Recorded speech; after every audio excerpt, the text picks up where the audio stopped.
கோவை வடவள்ளி பகுதியில் நடைபெற்ற ஐம்பெரும் விழா நிகழ்ச்சியின் வாயிலாக இலவச சட்ட ஆலோசகரும் சமூக ஆர்வலருமான வழக்கறிஞர் புஷ்பானந்தத்திற்கு விருதுகள் வழங்கப்பட்டது.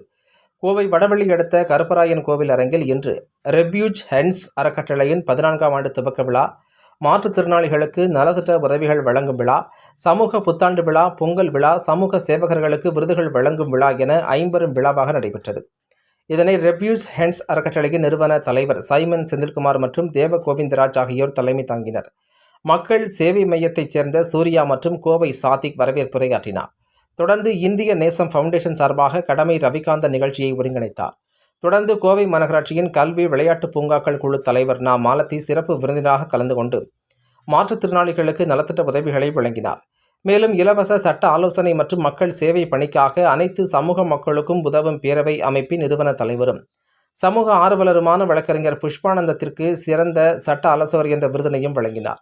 மேலும் இந்த நிகழ்ச்சியில் கோவை மாநகராட்சி 41வது வார்டு மாமன்ற உறுப்பினர் சாந்தி சந்திரன், தேசிய சட்ட ஆலோசகர் டாக்டர் பாலன், முன்னாள் வழக்கறிஞர் குமாஸ்தா சங்கீதா உள்ளிட்ட பலர் கலந்து கொண்டனர் என்பது குறிப்பிடத்தக்கது.